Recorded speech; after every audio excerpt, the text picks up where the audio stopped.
சென்னை புதுப்பேட்டையில் காவல்துறை அனுமதியை மீறி தமிழக வெற்றிக் கழக நிர்வாகிகள் கொடியேற்றினர்.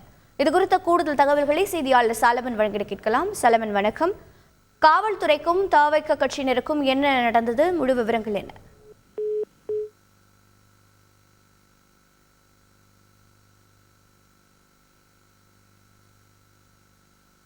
சென்னை புதுப்பேட்டையில் காவல்துறை அனுமதியை மீறி தமிழக வெற்றிக் கழக நிர்வாகிகள் கொடியேற்றி இருக்கின்றனர். அந்த நேரடி காட்சிகளை நாம் பார்த்து வருகிறோம்.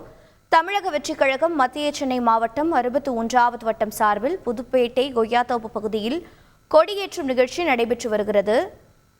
மத்திய சென்னை மாவட்ட தலைவர் பூக்கடை குமார் கொடியேற்றும் நிகழ்ச்சியை துவக்கி வைத்து அன்னதானம் வழங்குகிறார்.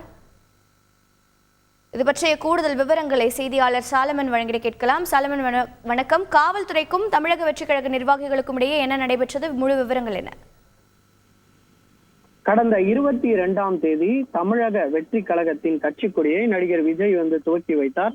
இந்த கட்சி கொடியில் உள்ள சின்னங்கள் மற்றும் குறியீடுகள் பேசும் பொருளாக மாறிய நிலையில கட்சி தலைமையிடம் உத்தரவிட்டதன் பேரில் தமிழகம் முழுவதும் தேசிய கழக கட்சியின் கொடியேற்ற நிகழ்ச்சியானது இன்று நடைபெற்று வருகிறது.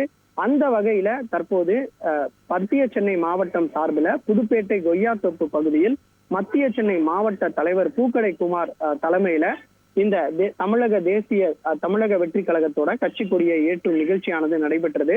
அப்போது தகுந்த காவல்துறை மற்றும் மாநகராட்சியிடம் இந்த கொடியேற்ற நிகழ்ச்சிக்கான அனுமதியை பெறாததால கட்சி நிர்வாகிக்கும் அங்கு இருக்கக்கூடிய எழும்பூர் காவல்துறையினருக்கும் சற்று நேரம் சலசலப்பு ஏற்பட்டது. பின்னதாக அதன் பிறகு அனுமதியை மீறி மத்திய சென்னை அந்த மாவட்ட தலைவர் குமார் இந்த கட்சி கொடியை ஏற்றினார். பின்னர் அன்னதானம் நிகழ்ச்சியானது வழங்கப்பட்டது. இதனால அங்கு சற்று நேரம் பரபரப்பு நிலவிய நிலையில இங்க அனுமதி பெறாமல் இந்த கட்சி கொடியை ஏற்றியதால சிறிது நேரம் அங்க பரபரப்பு. பின்னர் காவல்துறையின் அனுமதியை மீறி இந்த கட்சி கொடியானது ஏற்றப்பட்டது. பின்னர் அங்க இருக்கக்கூடிய புதுப்பேட்டையில் இருக்கக்கூடிய மக்களுக்கு அன்னதானம் வழங்கும் நிகழ்ச்சியானதும் நடைபெற்றது.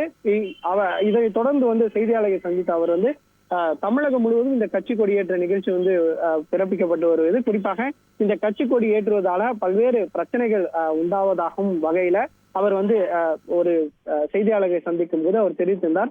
இதனால அங்கு சற்று நேரம் பரபரப்பு ஏற்பட்ட நிலையில தற்போது காவல்துறையினர் அமைதியான முறையில பேச்சுவார்த்தை நடத்தி பின்னர் அனுப்பி வைத்தனர்.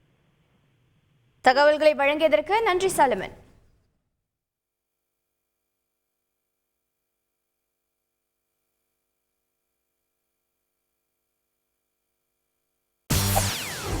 செய்திகளை உடனுக்குடன் தெரிந்து கொள்ள உடனே சப்ஸ்கிரைப் பண்ணுங்க.